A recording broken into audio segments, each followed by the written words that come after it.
Merci, Monsieur le Président. Merci, messieurs et mesdames les présidents et les présidentes, parce qu'il y a beaucoup de présidents là. Et puis, merci à vous tous d'être venus aussi nombreux pour l'inauguration du musée. Alors, je vais peut-être commencer par vous faire un petit cours d'histoire pour tout le monde, y compris pour ceux qui sont au fond là-bas, parce que si un musée, c'est une volonté des Crossois de faire un musée pour rappeler leur tradition. Je reviendrai tout à l'heure sur cette volonté ici que vous avez de créer un musée, parce que c'est la deuxième fois où vous demandez et vous présentez un projet de musée. Alors pourquoi voulez-vous un musée? Ben, tout simplement parce qu'au CRO, vous avez une identité très très forte qui vous a poussé non seulement à manifester sur les flots en 1926. En 1926, le maire de l'époque, qui ne devait pas s'entendre sans doute avec certains, avait dit « vous ne ferez pas de réunion publique ». Bon, très bien. Et qu'avaient fait les Crossois, qui sont à la fois pêcheurs, peut-être aussi devant l'Éternel, mais en même temps qui étaient des gens qui avaient déjà une forte identité. Ils avaient dit « le maire nous interdit de faire une manifestation en ville, on la fera chez nous en mer ». Eh bien, ils l'ont fait. Et alors, quand Jean-Pierre m'a rappelé cet épisode-là, j'ai dit, tiens, c'est sympa, ça prouve qu'il y a une vitalité associative forte et que les gens se souviennent. Voilà ce que sont vos traditions, notamment. Et puis, vous avez poussé le bouchon très loin, à Cros. Pourquoi? Ben parce qu'à un moment, vous avez dit, nous, Cagnes-sur-Mer, on ne veut plus connaître. Bon, alors vous avez dit, on ne veut plus connaître. Très bien, donc on va faire notre commune. La commune, non pas libre, mais la commune, tout simplement. Et alors, vous avez raté le coche. Le train était passé. En fait, quand vous regardez l'histoire, dans les années 1880, le Conseil d'État en France, qui est l'instance suprême, va accorder à tous ceux qui veulent se séparer de la ville-centre, il va leur accorder la possibilité de faire leur commune. Et vous regardez par exemple dans l'ouest du département, vous avez entre 1800 et 1910, pendant une génération des magistrats là-haut, ils ont dû être d'accord, et donc ils vont accorder, on a même une commune pas très loin, dans les Alpes-Maritimes, qui fait que 86 hectares. Et là, elle s'est détachée de la ville principale qui était un village. Bon. Et ça a été accordé par le Conseil d'État. Donc, vous dites, puisque les autres font leur commune, ben nous aussi on veut notre commune. C'est conforme à l'identité crossoise. Bien. Et donc vous déposez un dossier, et malheureusement, cette fois-ci, la porte s'était refermée. Le Conseil d'État, nouveau style, j'en sais rien, dit non. Et comment il vous dit non? Et il vous dit, vous avez bien l'église, vous pourriez trouver une mairie, mais il vous manque l'essentiel de la vie, le cimetière. Bon. C'est dire que votre tradition d'indépendance, d'autonomie et de volonté d'avoir et de sauvegarder une identité forte fait que ça, moi, ça me pose aucun problème. Mais quand je dis aucun, c'est vraiment aucun. Hein. Pourquoi? Vous en avez la preuve, parce qu'en 95, Voignier n'était pas encore né. Quand vous m'avez élu, il s'est créé la fameuse commune libre du Cros. Et cette commune libre, à l'époque, il y avait les élections municipales de 95, et le maire de l'époque avait rejeté cette commune libre parce que, de manière erronée, elle pensait que ça allait faire concurrence à la commune. Commune libre, c'est une association loi 1900, hein, tout simplement. Voilà. Mais le fait de s'appeler commune libre avait fait... Bon, moi j'avais trouvé, je savais ce que c'était une commune libre, il y en a d'autres, hein, en France, en Europe, hein, c'est des associations loi 1901 qui ont une forte identité de village, de rue, de quartier. Bon, et moi j'avais trouvé que, connaissant un tout petit peu l'histoire du Cros, ça correspondait bien à l'histoire du Cros, quoi. Bon, et donc, notre équipe avait été favorable dès le premier jour pour soutenir la commune libre. Et c'est encore pour ça que je suis là avec mon équipe qui est là. à travers, j'allais dire, les uns et les autres, pour vous dire que la commune libre est plutôt, pour moi, un point positif de vitalité, de dynamisme, et qui correspond en plus à votre identité. Vous souhaitez conserver l'identité, mais aujourd'hui, même les Danois veulent conserver leur identité, même les Néerlandais veulent conserver leur identité, les Suédois, les Italiens, il n'y aurait que nous qui ne voudrions pas conserver notre identité? Non, nous aussi on veut conserver notre identité. Et quand quelqu'un vient me dire, ben, nous on aimerait conserver notre identité, je dis bravo, merci. Voilà, bravo, merci. Voilà pourquoi je suis ici. Et pourquoi je mets, avec mon équipe municipale, une salle à disposition de la commune libre, pour en faire un musée. Attention, on a passé une convention, Monsieur le Président. Il faut respecter la convention, parce que moi, je ne suis pas seul. Et il y en a d'autres qui regardent avec beaucoup d'intérêt comment on peut obtenir des salles municipales, et puis après, petit à petit, détourner le projet. Donc, attention, il s'agit d'un musée, et je vous disais tout à l'heure que c'était la deuxième fois, la deuxième tentative. Pourquoi? Parce que dans le temps, il y a déjà eu une première tentative, quand j'étais maire, il y a quelques années de ça, où toute une série d'associations du Crau, hein, certains ici en faisaient même partie, avaient dit, monsieur le maire, on veut un musée. Bon, ben, je dis ok. Et on avait même éventuellement envisagé la maison de Dromard, parce qu'on m'avait dit, ne rasez pas la maison de Dromard. Et pourquoi je ne raserai pas la maison de Dromard? Bien parce que c'est notre identité. C'est les salaisons, voilà, voilà. Hein, la dernière endroit où on faisait des salaisons, à Cannes-sur-Mer. Et donc on m'a dit, préserver. Là, mais bon, très bien, on a préservé. Et j'ai dit, moi j'ai posé une condition. Vous savez que je suis un être simple, moi, avec des idées simples. Quand je dis quelque chose, je tiens parole. Bon, dans tous les sens. Hein. Et donc, j'ai dit à ces associations, à tous ces Crossois, je leur ai dit, banco, allez, je suis d'accord pour qu'on vous fassiez un musée, mais je n'entretiendrai pas le fonctionnement, je ne peux pas le faire, sinon ça serait déployer des employés, et malheureusement, si vous ne voulez pas que j'augmente les impôts, la masse salariale, il faut la maintenir. Hein.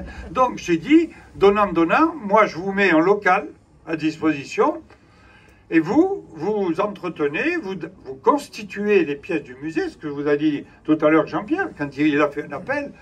Ici, il y a déjà plusieurs qui ont participé, mais il a encore lancé un appel pour tous ceux qui ont des photos qui nous rappelleraient le Crau et tout. N'hésitez pas à les donner, parce que c'est fait pour ça. Bon. Et donc, quand j'ai eu cette première proposition, j'ai dit banco. Là, par contre, j'ai dit attention, je serai exigeant sur le musée. Et il ne faudra pas me dire je veux une pièce pour faire un musée qui sera fermé. Il faut l'ouvrir, le musée. Et donc, je vous demande quel est votre calendrier d'ouverture pour avoir un musée, pour occuper effectivement une pièce municipale. Et là, malheureusement, malgré les discussions, malgré les efforts de Marie-Madeleine Corbière, hein, qui est intervenue fortement pour aider. Bon, elle avait donné des pièces et tout. Et à l'époque, vous n'étiez pas arrivé à mobiliser suffisamment pour avoir des heures d'ouverture du musée. Bon. Et puis, c'est vrai. Merci de dire que c'est vrai. Ouais. Vous voyez, je ne vous balade pas. Hein. Non, mais avec Nègre, vous n'avez aucune surprise. C'est simple, c'est clair, c'est net. Bon. C'est oui ou c'est non. C'est clair. Bon.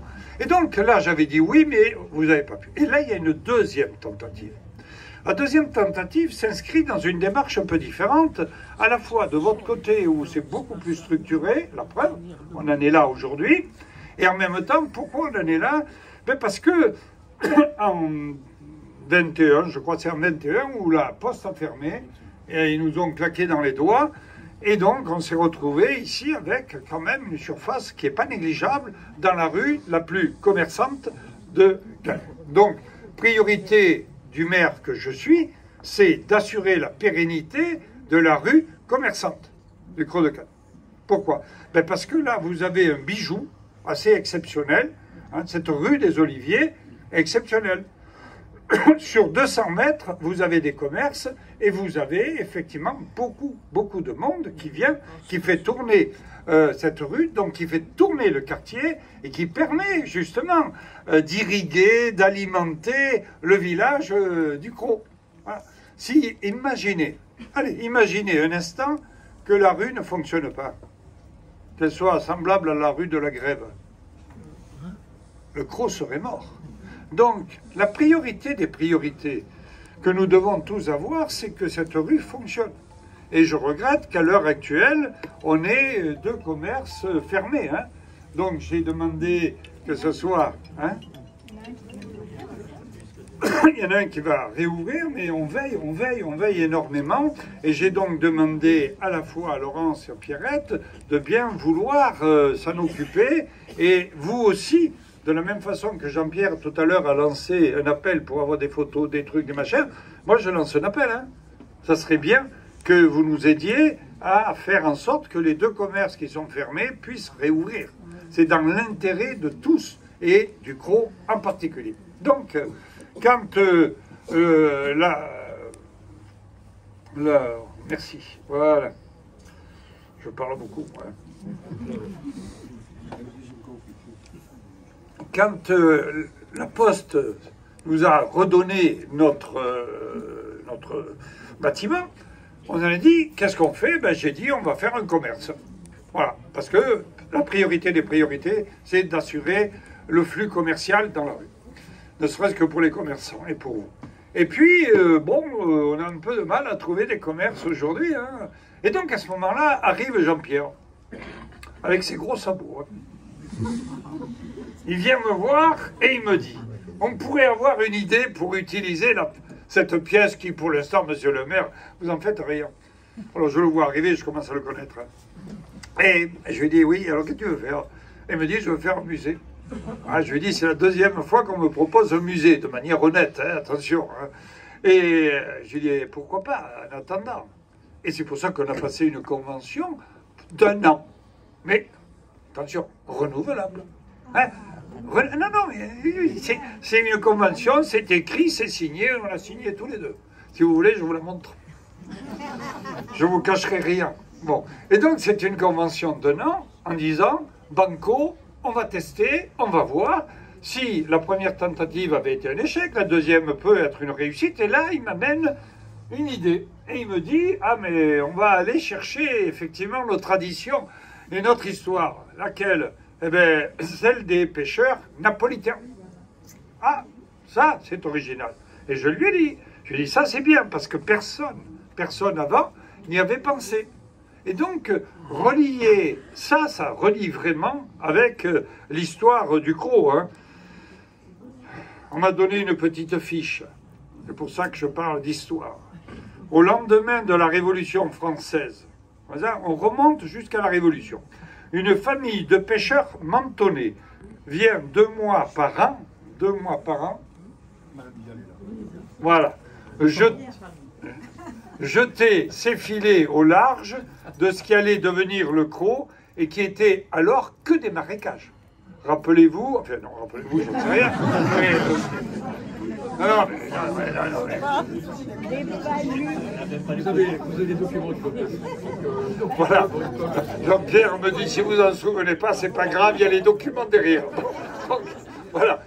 Donc, vous avez, à ce moment-là, la Révolution française, bon, et vous avez des marécages ici. Et personne ne voulait, quand on héritait à Cagnes, le pauvre qui héritait d'un terrain au bord de mer, il était le sacrifié. Hein.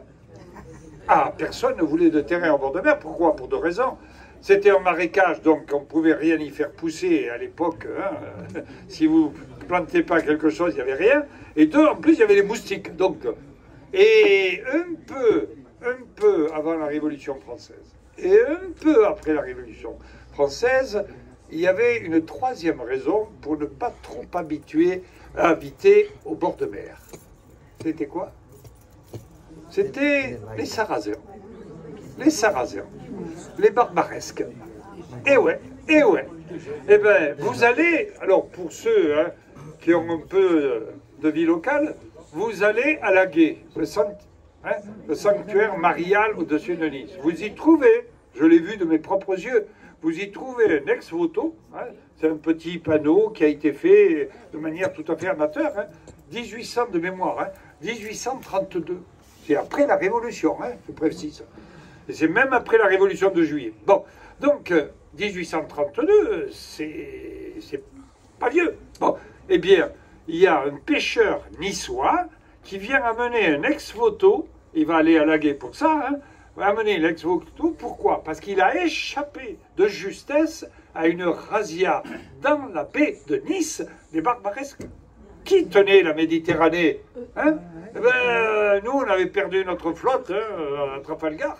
Bon, c'était pas nous qui tenions la Méditerranée. Et à la gare de Fresnay, c'est pas loin, la gare de Fresnay, hein, ils ont eu nos amis les Sarrasins pendant longtemps. Hein. Bon, eh bien, c'était la troisième raison qui explique pourquoi nos villages étaient perchés.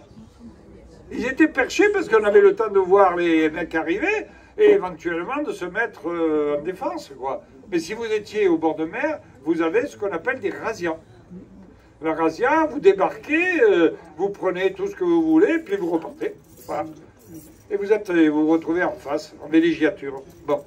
Et donc, ceci explique que là, il n'y avait que des marécages. Et d'ailleurs, à l'hippodrome, tout l'hippodrome, ils avaient fait un golf, hein, mais quand le golf a été supprimé, l'aéroport de Nice a basculé, ils l'ont mis sur l'aéroport parce que terrain à peu près plat, mais j'ai les photos hein, de ces années-là, j'ai regardé, ben, c'est un marécage, vous n'avez que des cannes de Provence, des moustiques insalubres, et donc, voilà. Et c'était, oui, des caniers, effectivement. Hein. Donc, je suis à la Révolution française, je m'éloigne un peu, mais à la Révolution française, une dizaine d'années plus tard, la Révolution française, la famille Les Vial. Ah, voilà, les Vial, qui sont là. C'est pas eux, hein, c'était leurs ancêtres. Voilà, vient s'installer définitivement au Crau. Vous avez fait un choix courageux, hein, vos ancêtres. Avec les cousins. Ah, les cousins, ils s'appelaient notamment les Revenuso. Revenus. Voilà. C'est 2 N ou 2 S 2 S. On l'a écrit en italien avec S. Avec un Z. Et donc là, nous sommes en 1800. Voilà. Quelques jeunes gens de Bouillon. Bouillon. Vous voyez le petit village là, hein, choisissent de venir au Crau, les Bouillonnais là-haut. Les Guis, les Saïssi, les Reynaud. Jusque-là, je dis, bon, les Thibault, les Lombards, et même les Reynaldi. J'ai vu un Reynaldi, là, tout à l'heure. Il est là, voilà. Non, mais lui, il n'est pas d'ici, il vient de Bouillon. Bon, voilà. De la Brigue, en plus. Oh là là. C'est international, le Crau. Ah oui. Ah, vous accueillez des gens de la Brigue ici. C'est l'identité, bon, bref. Donc... Et à ce moment-là, grâce à ces gens-là, la corporation des pêcheurs vient de naître. Vers 1800... Alors nous, ce qu'on a retrouvé en tant que commune, ce qu'on a retrouvé, c'est que quand vous regardez 1800 sur les cartes de l'époque que vous avez ressorties, je dirais que c'est une bonne idée, vous ne trouvez rien au Crau, hein, à part une toute petite cahute. C'est la douane. Il n'y a rien. Il n'y a pas une seule maison. Et on voit dans le cadastre apparaître les premières petites maisons dans les années 30, à peu près. Voilà, 1830. Donc, jusqu'en 1830, considérez qu'il n'y avait pas grand-chose. On peut le dire comme ça. Mais grâce aux Saïssi, aux Guis, aux Reynaud, Thibault, Lombard, Reynaldi et autres, eh bien, on a créé le hameau du Crau. Voilà. Alors, vers 1850, on avance dans l'histoire, Covy, un charpentier de marine, décide de rester au Crau. Un charpentier de marine, vous verrez, ça va avoir une incidence. Il va recruter à son tour un autre charpentier de marine, et il va le chercher où? À Gênes. Et il s'appelait Giuseppe De Stefano. Les De Stefano. Ils sont restés, et encore du De Stefano actuellement, hein, Et le De Stefano, qui était de Gênes, va faire venir d'autres charpentiers de marine et quelques membres de sa famille de Naples. Et ainsi commence la fabrication des pointus au Creux de Cagnes. Voilà, vous me confirmez? Non mais écoutez, madame, non mais je suis heureux d'avoir, de raconter à tous ceux qui sont venus pour ça d'ailleurs, hein, parce qu'on en apprend tous les jours. Et donc c'est important. Alors, quand vous avez en 1850 Covy qui amène De Stefano, qui amène d'autres charpentiers, bon, ces braves gens sont des Napolitains, des Génois, des Italiens, et ils ont une religion forte, très forte. Bon, et alors qu'est-ce qu'ils font? Ben, on ne peut pas faire un mot sans église, madame. Et donc, en 1860, l'église du Crau se crée. Et elle a été payée par les Crossois de l'époque. Hein. C'était pas l'État. Hein. Bon.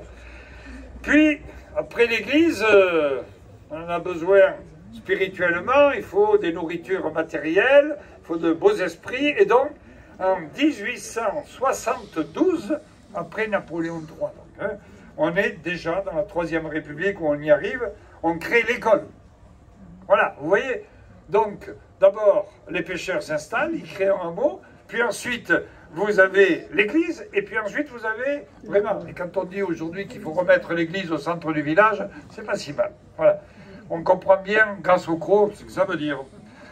En 1880, premier atelier de salaison avec un boulanger qui vient s'installer et, a priori, un coiffeur en 1880. Donc déjà, vous avez des cheveux longs, je ne sais pas. En 1890, la région niçoise subit un tremblement de terre.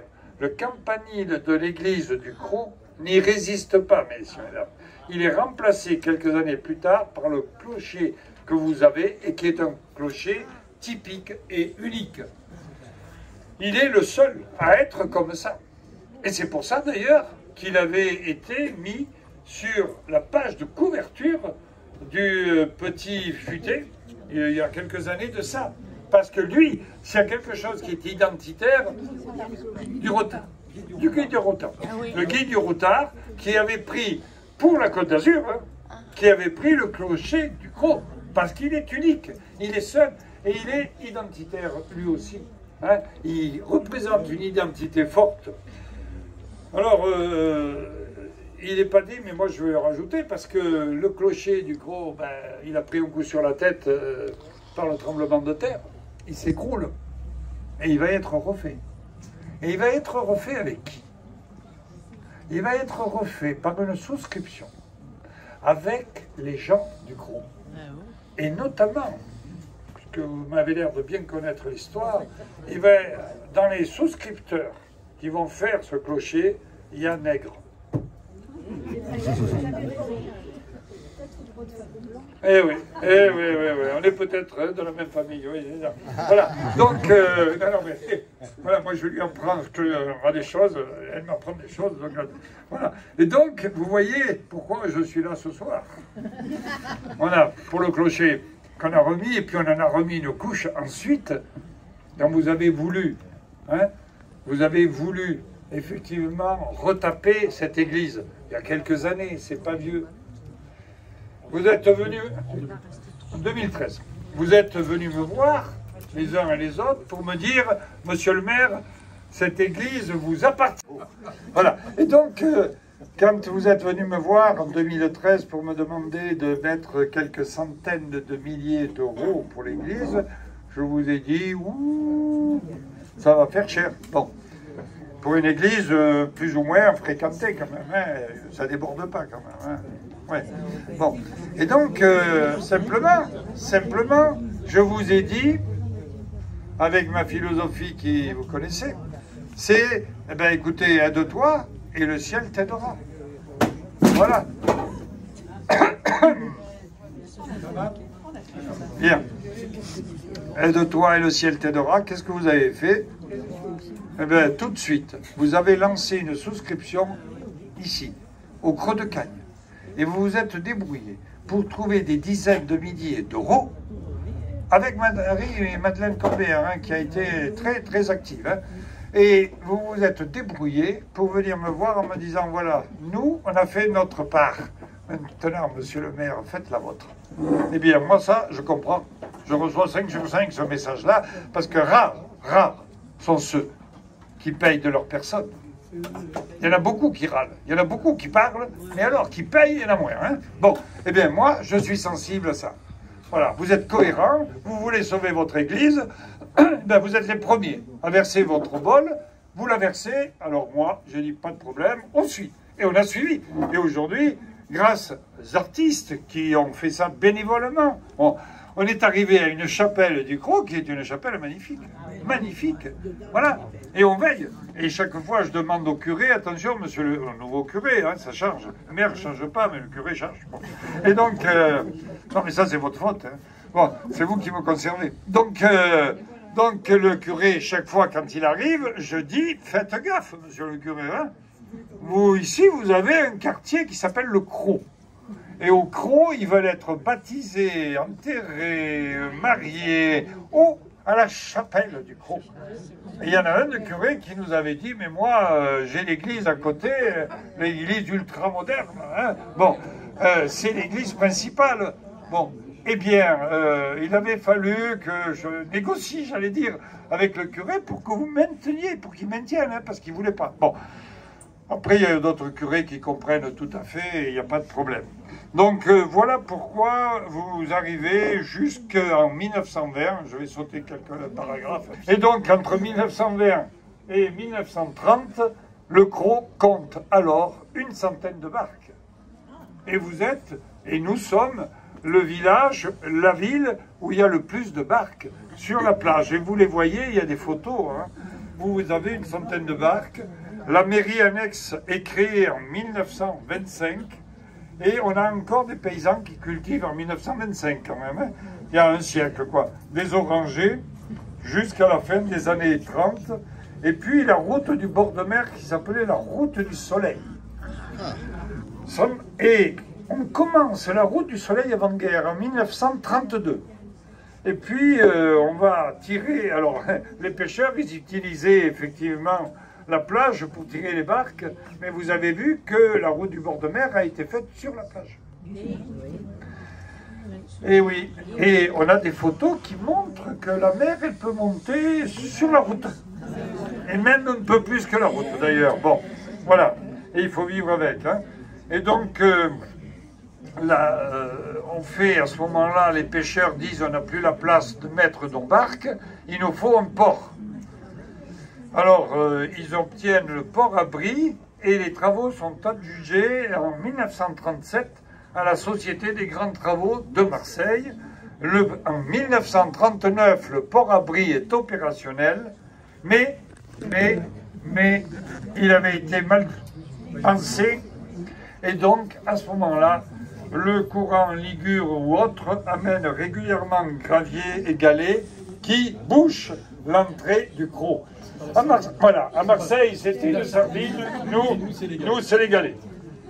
Et donc, dans les années 50, un épi vient enraciner sur le musoir, et donc, depuis, on peut rentrer et sortir du port du Cros. Je me souviens, quand j'étais petit, que le port s'obstruait, et qu'on ne sortait plus, hein, plus personne ne sortait, quoi. Il y avait des galets, hein. Bon, je m'en souviens. Si je reviens un peu en arrière, le 12 juillet 44. Il y a quelqu'un qui était né le 12 juillet 44 ici? Non. Ah, tout le monde. Bon, d'accord. 7 bombes tombent sur la partie la plus dense du Cros. Le 27 août, lors de sa retraite, l'ennemi fait sauter tous les ponts sur la Cagne. 32 immeubles sont détruits à 100%. 60 le seront à plus de 50%. C'est-à-dire 90 immeubles du Cros sont détruits à plus de 50%. C'est-à-dire mal barré, quoi. La municipalité d'alors décide d'acheter les terrains où étaient tombées les bombes et de faire une grande place publique. C'est ainsi que naît la place Saint-Pierre. Voilà. Et donc la place Saint-Pierre, si vous creusez, vous y trouvez tous les gravats des maisons. La cuisinière de mon arrière-grand-mère. La cuisinière de mon arrière-grand-mère, peut-être. La cuisinière de la grand-mère. Donc celui qui la récupère a gagné. Et donc voilà pourquoi je vous ai raconté un peu cette histoire-là, qui est notre histoire que nous partageons et que vous défendez. Donc soyez les bienvenus chez vous. Hein, dans ce musée, à qui je souhaite, parce qu'il y a des idées. Tu m'as dit, alors vous êtes allé à Naples. Oui. Hein, donc ils ont fait un voyage, qu'ils ont payé. Hein, bon, les choses sont... Non mais c'est pour toi. Il faut dire la vérité. Oh là là. Bon, vous avez fait un voyage avec vos deniers, vous êtes allé à Naples, vous avez une idée, effectivement, d'avoir un musée. Eh bien, moi, je vous ai dit, dans ces conditions, je mets à votre disposition cette salle pour en faire un musée. Ce que je veux, moi, maire de Cagnes, c'est pas la maison des Orangers bis. C'est pas ça que je veux. Ce que je dis, ce que j'ai signé, c'est un musée. Et je veux, et je vois qu'il prend tournure, hein, je veux que ce musée existe véritablement. Que ce ne soit pas simplement un truc un peu un épiphénomène. Quand je vous ai dit, si le musée fonctionne, je ne peux que m'en féliciter. Pourquoi? Pour deux raisons. La première, vous allez comprendre comment je fonctionne. Hein. La première, c'est parce que c'est une bonne idée. Tu vois? Et je l'avais déjà dit à ceux qui voulaient s'installer à Dromard. C'est une bonne idée, le musée du Crau. Parce que vous amenez quelque chose que les gens attendent. C'est-à-dire de l'histoire, de l'authentique. Bon, et avoir des racines. Aujourd'hui, tout le monde est en train de se rendre compte que ça serait bien qu'on se souvienne qu'on a des racines. Bon. Donc, vous défendez ça. Bon, ça me convient. Voilà. Vous rappelez les racines, au cas où. La deuxième chose, c'est que si j'ai un musée fermé, j'en ai rien à faire. À ce moment-là, je vous prends une salle quelconque, quelque part, si vous voulez un souterrain, bon, très bien, mais moi, je veux un musée vivant. Et pour que cela soit un musée vivant, il faut deux choses. Un musée, visiter tous les musées, moi j'en ai deux de musées, je sais comment ça fonctionne. Ben, un musée, ça a des expositions. Un musée, c'est pour exposer, c'est pour montrer. Et pour que le gars, le touriste, le japonais, l'anglais, l'irlandais ou le napolitain, qui vient là, il dit « Ah, voilà ». Il regarde, il trouve effectivement les fameuses figurines, ces santons napolitains qui sont magnifiques. Hein. C'est de la haute couture, ça. Hein. Bon, eh bien, je veux que le musée soit pas un prétexte. C'est ça mon... Attention, hein. Bon, je veux que le musée soit un musée vivant. Alors, débrouillez-vous, ça c'est votre problème, pour me le faire tourner avec une ouverture et vous accueillez du monde pour le musée. Avec, à ce moment-là, vous faites des conférences. Vous ne me faites pas Puce-Azur, parce que ça, j'ai des salles. C'est pas une salle privée, attention, hein. C'est pas une salle privée de la commune, c'est un musée que l'on fait ensemble. Chacun y met du sien. Moi, je mets la salle, je vous retape, et vous mettez ce qu'il faut derrière pour faire le musée. Voilà. De prendre hein, ce musée à bras-le-corps, et d'en faire quelque chose qui corresponde à ce que vous avez dans la tête, c'est-à-dire votre identité. Faites-en justement quelque chose qui soit magnifique. Moi, ce que je voudrais, c'est que vous réussissiez. Parce que on serait les seuls. Ah, attendez, on serait les seuls à avoir un musée de ce type. Alors j'ai regardé du côté du Canet là-bas. Hein, ils ont aussi quelque chose. Mais eux, c'est par rapport à l'église. Donc c'est un peu différent. Mais ici, vous pourriez faire, et vous êtes en train de faire, hein, quelque chose qui peut être unique. Donc faites-le vivre pour que les commerçants de la rue... C'est une souscription de minimum 200 €. Donc nous, on ne va pas le récupérer auprès du fisc. 200, c'est ce que je dis, 200 €. Donc, elle a le privilège d'avoir écrit derrière 000. C'est la toute première qui a été forgée, on va dire. Et donc, ce jour-là, avec l'accord de monsieur le maire, Jean-Pierre, nous, puisque je suis président de l'association des amis du maire, on achètera la première médaille avec nos sous. Et nos sous viennent de nos adhérents et de nos élus. Et voilà, donc j'ai le plaisir, le grand honneur de remettre à Louis Nègre ce qui appartient à Roland Constant. Voilà. Merci, Roland. Voilà. Merci. Merci.